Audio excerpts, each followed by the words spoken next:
What's going on, everybody? Welcome back to the Extra Innings Podcast. I'm your host, Elijah Rodriguez. Now that I'm saying I've been doing that, I'm going to stop doing that. Obviously, you've been listening to the podcast. You know who I am, right? So I'm going to switch that up. But anyway, today we're back with another episode. Today is October 17th, 2024. And we've got a little bit to talk about today, I'd say. So last night, Dodgers-Mets played their game 3. It was brutal for the Mets, although it didn't really get brutal to the later innings. And then we've got game 4 of the Dodgers-Mets, game 3 of the Yankees-Guardians.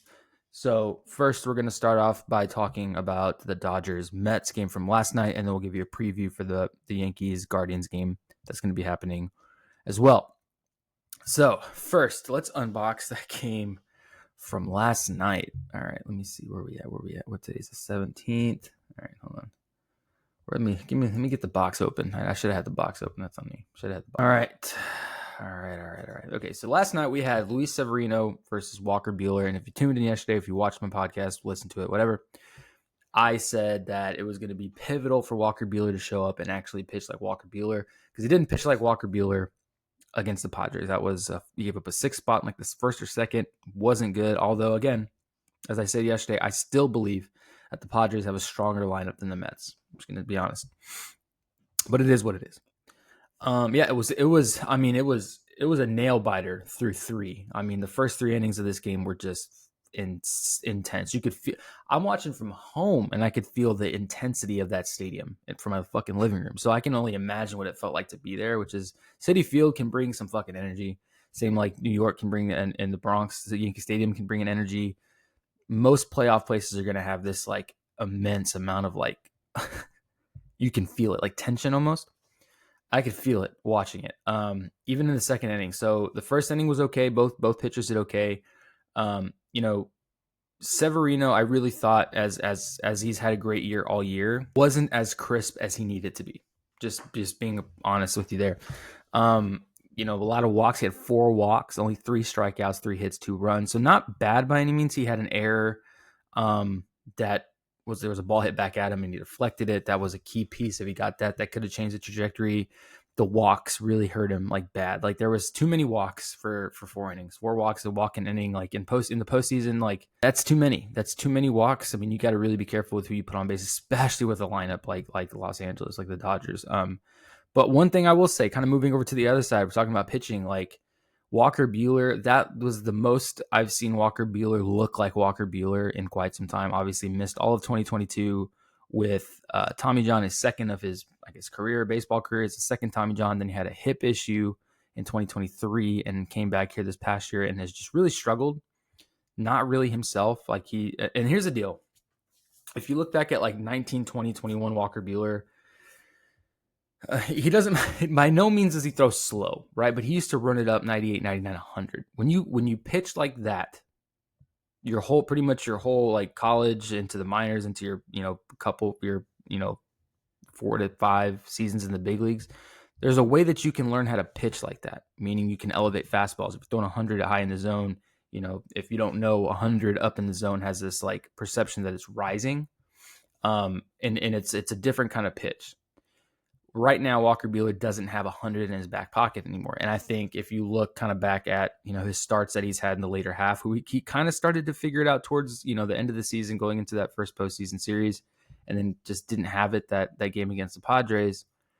But you could tell he was kind of coming into, because he's still 94, 96, 97. He's in that range, which is not slow by any means, faster than I could ever throw. I'm not saying anything like that, but that can differentiate how you pitch to people, especially how you pitch to a team that's in the fucking playoffs, who can mash. So I think last night we saw a lot of like, he was actually pitching differently. He was, if you look back, he had 6 strikeouts last night in 4 innings.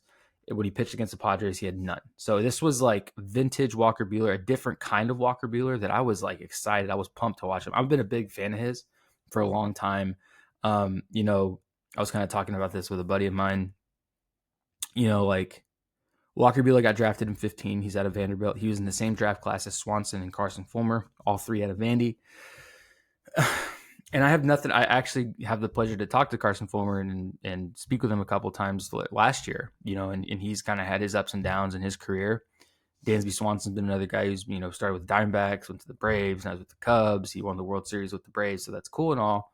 But, like, honestly, if you really think about it, Walker Buehler probably had the most success, individually. I remember watching that draft, Dansby went number 1 overall, Carson went 8 overall, and then you go into this one, and Walker Buehler, I think, fell to the later parts of the first round.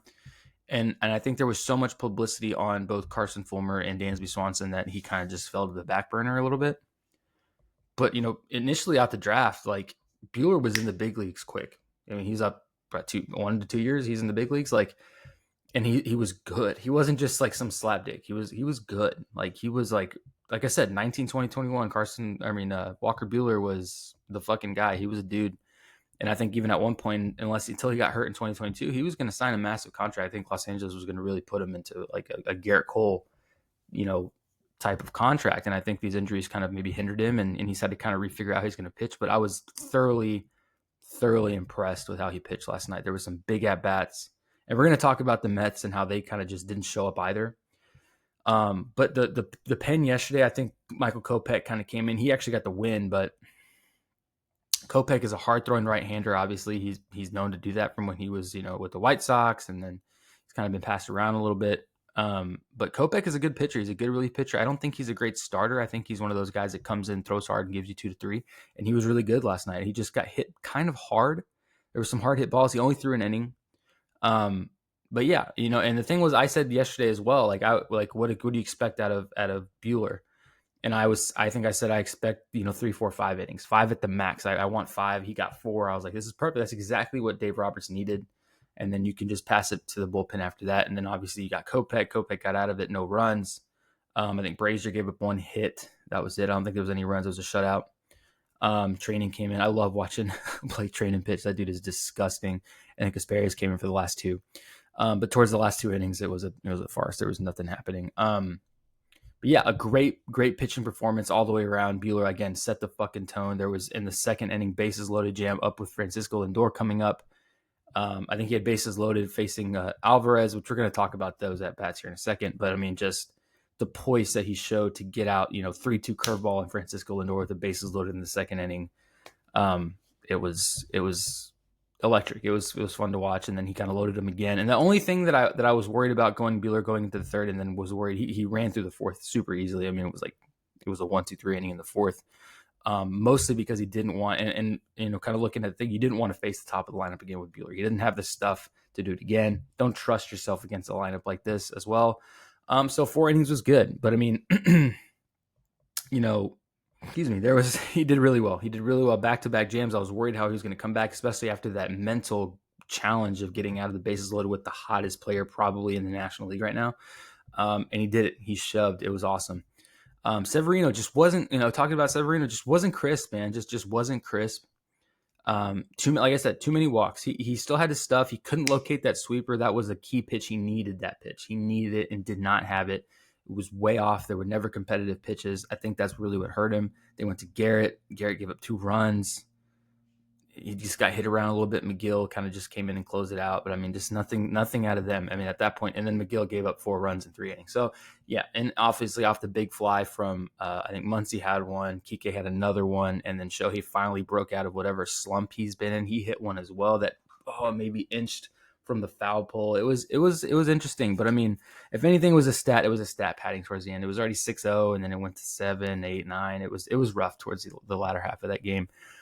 But kind of talking about the lineups, I mean, the Walker Buehler pitched well. Like I said, Walker Buehler pitched well. I'm going to hop off here for a second with Walker Buehler. But at the same time, like, there was just so many non-competitive at-bats. And I, again, I was texting back and forth with a couple guys during this game because people love to just push my buttons, I guess, during games. I'm going to be straight up honest. Like, and I told this to my buddy Jake, I'm not a huge fan of the Carlos Mendoza management style. I haven't been. 2023 was it was all right. I don't think that was necessarily on him. I think there was some moves from the front office that were kind of driving some of those decisions, like the whole thing with Verlander and all that shit. Scherzer, and then again, the beginning of this year was a fucking farce. They were There was, rumors of who was going to get traded, if Alonso was going to be on the block, all that kind of stuff. So it was kind of a mess. But then again, you look back and like Lindor is a hot hitter. They kept him over. Vientos, I think, is okay. He's all right. He's batting 366 with a 1 dot. He's doing well. I think he's still riding the high of that grand slam he hit in game 2. Sure, whatever. Nimmo as well, 1 for 3. Alonso 0 for 4. Here's the thing about Alonso, and I was talking to my buddy about this. He was like, "Are you more worried to face, Marte, Alonso, or Nimmo?" And honestly, Alonso in his entire career, I have nothing against Pete Alonso. I think he's a great ball player. I just think he's incredibly inconsistent. He's never been a consistent guy that you're like, this is the dude. Like, I'm scared to pitch him. He's no Aaron Judge. He's no Juan Soto. The media portrays him as that. But he's not. He's not that kind of guy. There was too many big spots that Alonso needed to come through in, and he didn't. I was also super perplexed by the decision to put JD Martinez as the DH, who was swinging at balls this far out of the zone. Like, it wasn't even competitive. That was another one. I was like, what the fuck? Where's Winker? Winker's been doing so much better for you. And you DH JD Martinez? 37 years old. He's done okay all year. I mean, average at best. And then you're going to stick him in probably a must-win game, the first game back at Citi Field? Questionable decisions there. Too many questionable decisions. Iglesias needed to be, I think, we talked about yesterday, starting McNeil. I mean, this is he's 1 for 4. 225, 487. I think McNeil earned his piece. He got a pinch hit later in the game for Tyrone Taylor, who came in clutch at one point, made a fantastic catch to kind of limit some damage for Severino in the early part of the game.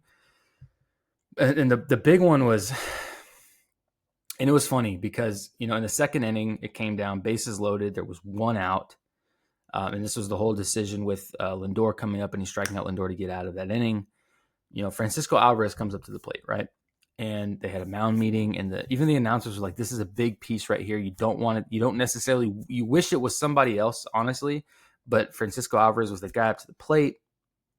He's been itching. He had a great year last year. He's been really bad this year. He's batting $143 in the postseason with a 310 OPS. And I'm recalling what happened. It was like everyone was like, he just needs to get a hit. Don't try to do too much. Don't try to do too much. That was the number. If I'm at the plate, right, and I got Walker Buehler, we got him right where we want him. We got bases loaded, 1 out. A sac fly puts us on the board. Just put one through the hole, a 5-6, a 4-3 hole. Just put something somewhere. And the first hack he takes is so gigantic, he launches the bat. I mean, it was just like, what the fuck are you doing, man? You don't need a grand slam. And that's when I was kind of looking, you look at his poise, you look at his body language, and he's like, he's up here like, oh my God, I'm gonna hit a grand. Dude, you're 1-1 in the series. You've got Buehler in a really tight position. There's 1 out. The base is loaded. Lindor is behind you. You just got to pass the torch. And he just takes these monstrous hacks. Like, what the fuck are you doing? The baseball IQ on that guy was this big. It was so small. And I was almost like, brother, all you had to do was just hit the fucking ball. Hit the ball. Just put it in play. Don't ground into a double play. In between a hole, a pop-up. He's hit so many pop-ups between last series and this series. He needed just 1 more. And he took these monstrous hacks and then ended up getting sat down looking. And I was like, bro, that was such a deflating at-bat for the Mets altogether. It was super disappointing. And then obviously a well-fought at-bat by Francisco Lindor following that. And that's where, kudos to Walker Buehler for getting out of that. But Francisco Alvarez, gave no... It was not even a challenge. It was like, what the fuck are we doing here? So it was at bats like that multiple times throughout the game between JD Martinez, Jose Iglesias, Alvarez, Vientos as well didn't really look great up there either. It's just like a lot of really non-competitive at bats. And then obviously the pitching on Los Angeles side is too good to do that. You have to really challenge them. And I think there was a couple batters, Lindor challenged. Alonso had maybe 2 good at bats out of the 4. Marte had some good at bats. Tyrone Taylor had 2 good at bats as well. So there were at bats. I mean, not 2. He had about 1 good at bat on top of the great play he made. But like all that stuff to be said, not enough. And the Mets really showed a lot of holes last night in the lineup as well as in the bullpen. And it looked ugly. And I think it exposed a lot of light of how much stronger Los Angeles is than the Mets. And tonight's a big game, right? So, they split in LA. but the momentum is very much on Los Angeles' side right now. And again, it was 6-0 in the first in game one for the Dodgers, and it was 6-0 for the Mets in game two, and then this game was one that was hard fought. And again, we have another great pitching matchup tonight with Quintana, who's been virtually unhittable. He did really well against the Phillies. Did really well, all year long. He's been great. He's a crafty lefty. And then you got Yamamoto, who's coming off a fantastic outing against the Padres in that game. I think it was 4-5.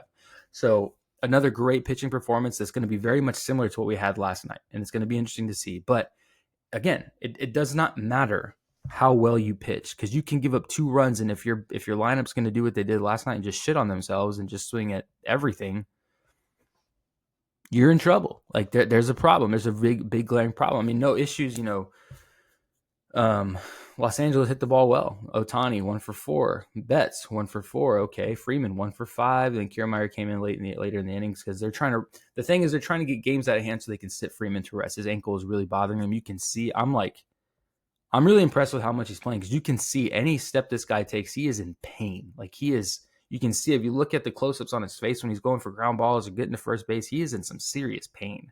So, kudos to freaking Freddie Freeman for going through there. Muncy hit an absolute fucking tank. Muncy's going off. I think he had 2 hits last night. Teoscar Hernandez has been one that's been struggling. Gavin Lux, again, still struggling, 0 for 4.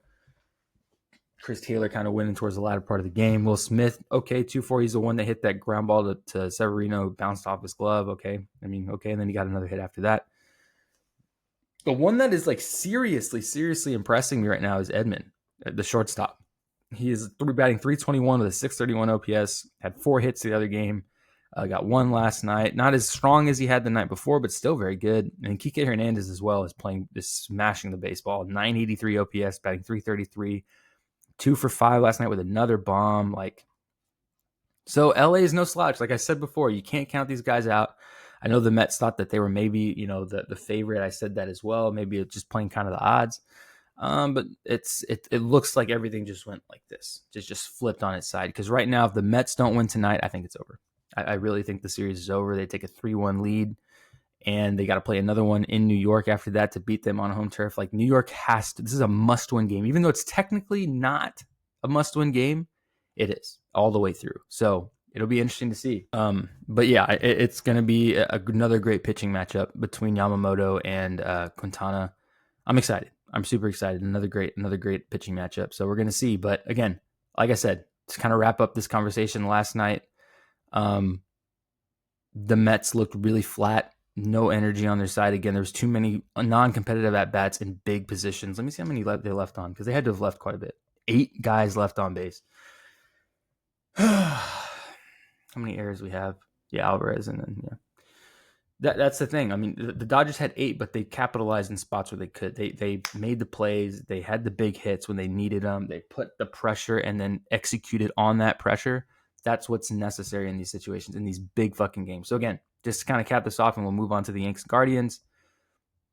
Yeah, we're gonna need a must-win game here for the Mets tonight. If not, it's gonna go a completely different direction. All right, so the game that I'm waiting for here, and I've been watching all morning. I worked out. I listened to as much as I could.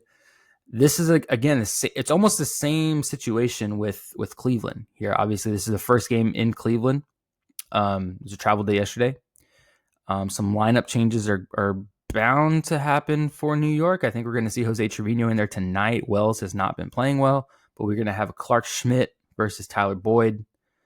Is that his name, Boyd? Tyler Boyd, or is it? Hold on. I think I got that wrong. Matt Boyd. Why is Tyler? Who else? Tyler Boyd. Anyway, Matt Boyd. Again, this is kind of one of those games. I mean, pitching's not going to be the catalyst here. Clark Schmidt hasn't played much this year. He kind of came back mid-September off of an injury. Has pitched well. I mean, nothing against Clark Schmidt. He's thrown well. Boyd is kind of their guy right now. They're giving him the ball today, saying you got to limit these motherfuckers, and if they don't, there's a problem. But yeah, it's going to be interesting. Again, another reason why, both games in New York, the Cleveland and Guardians did not show up. It was a farce.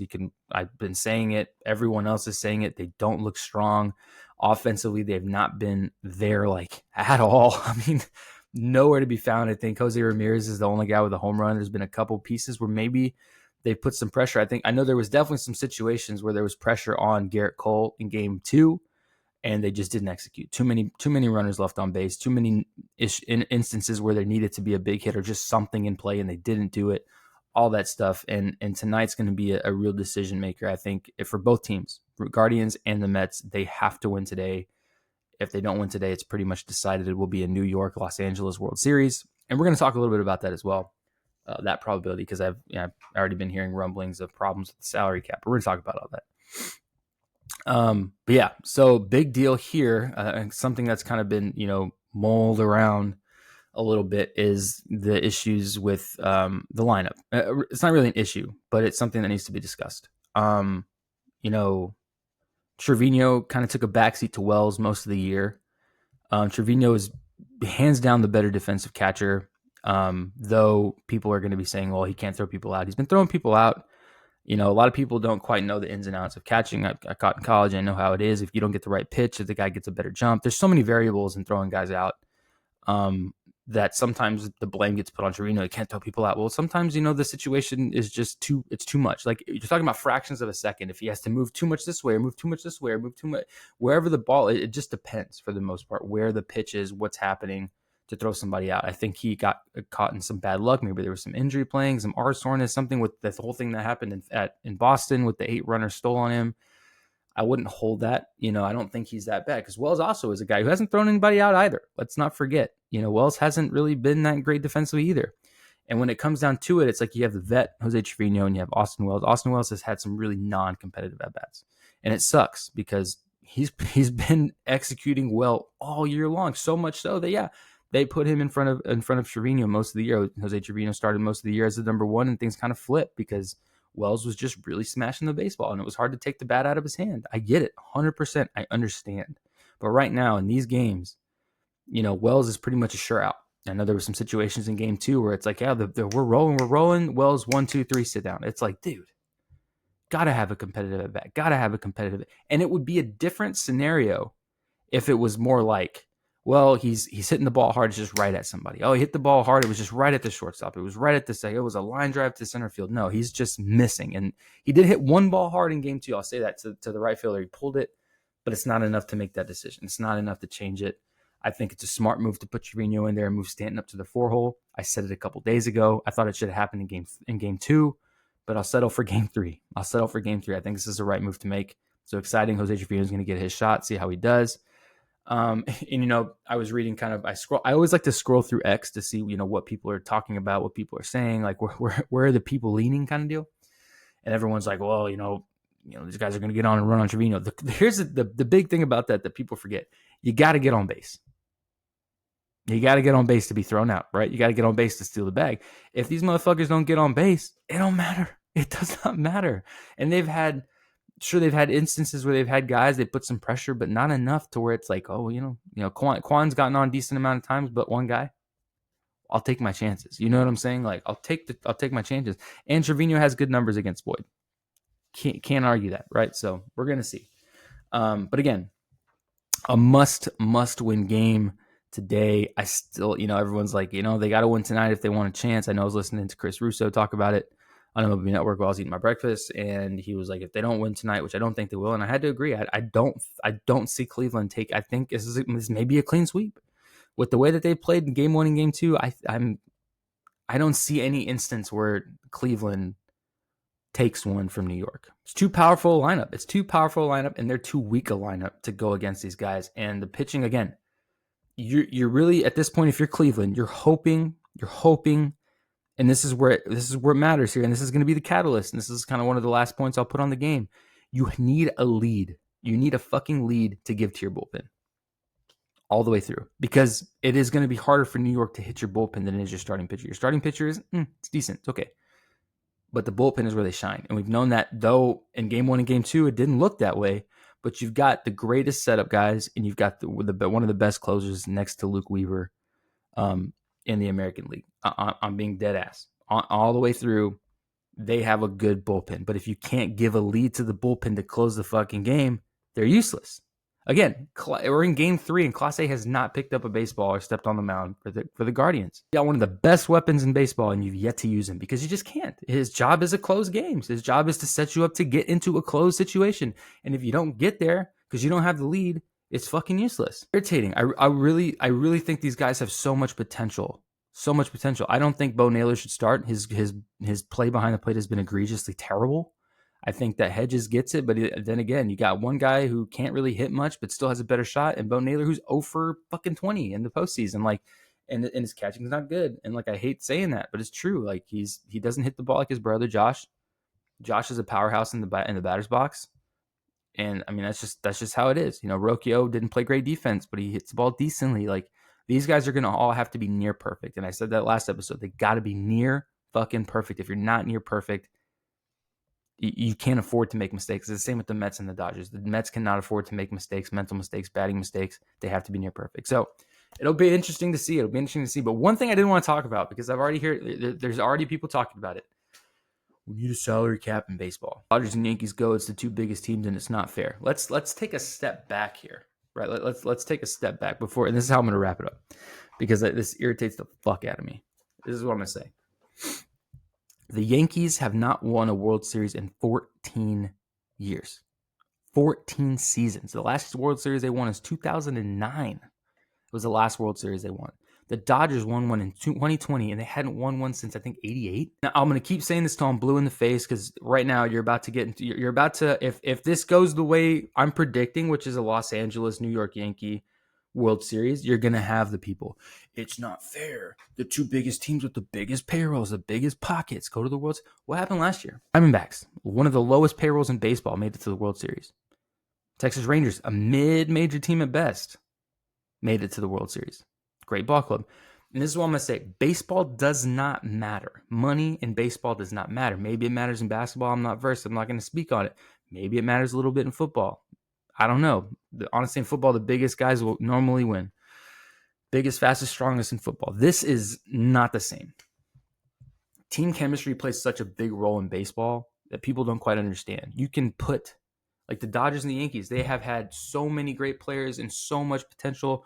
You know, all this money. They went and paid millions for Garrett Cole. They put a big-ass contract on Aaron Judge. The Dodgers put a big-ass contract on Shohei Ohtani. And, I mean, all these guys, they put a big-ass contract on Wilson. They have all this money. But money can't buy wins. It can put a great team on the field, but if they don't produce together, it doesn't fucking matter. Like, the Dodgers, on paper, should have wiped everyone out no one should have come close. But it just didn't happen because it doesn't work that way. Like, some of the smallest teams who have better chemistry, who have that clutch gene, will beat teams that have paid millions and millions of dollars for all these guys. Does not matter. So people that are going to be like, there needs to be a salary cap, this isn't fair. Bullshit. That doesn't translate in baseball. It's not the same. Because your team sucked ass. Like, I'm sure Philadelphia fans are salty as shit. But again, Philadelphia has a massive fucking payroll between Aaron Nola, Bryce Harper, JT Realmuto, Kyle Schwarber, Trey Turner, all these massive players, and they're sitting their ass at home on the couch. They got beat by the fucking Mets. Who, sure, the Mets have another team that have a great payroll, but again, you know, big contract on Lindor. They've got Pete Alonso, Luis Severino. They got some big names on that team. They're not looking so hot. It does not matter the dollar sign. So if anyone comes at you and says, "Oh, there needs to be a salary cap. This isn't fair. It's, the biggest pockets plays the biggest games," no, that doesn't translate. And they're probably ignorant to baseball. They probably watch like 3 games all year. So I'm just going to say that. I'm going to make short about it because I got fucking irritated. I'm already seeing people talk about it and it's pissing me off. It's pissing me off. Money does not translate in baseball. Sure, you can put together the best team, but if they don't play well together, it doesn't mean shit. So interesting enough. So again, guys, we got the Dodgers Mets game 4 tonight. I think that one's at 8 o'clock, 7 o'clock Central, 8 o'clock Eastern. Yankees got an early one. They have to play early because it's funny enough, my brother actually lives in Columbus, Ohio. And this morning I texted him, like, bro, how fucking cold is it there this morning? He goes, it was fucking 31 or 32. Imagine playing at 7 o'clock at night and it's fucking 30 degrees. Fuck that. They're going to play an early game. They're going to play at 4. I think they start at 4 o'clock Central time, 5 o'clock Eastern time. So it'll be interesting. It'll be an interesting game. It's going to be a great game. Again, as a Yankee fan, I'm not expecting a whole lot from Cleveland. I'm going to be dead ass honest as we wrap it up. Not expecting Cleveland to really put up much of a fight again. I think the Yankees have hit a really hot streak right now. They've got some guys that are hitting. Judge is out of this weird thing he was in. Stanton is on a heater.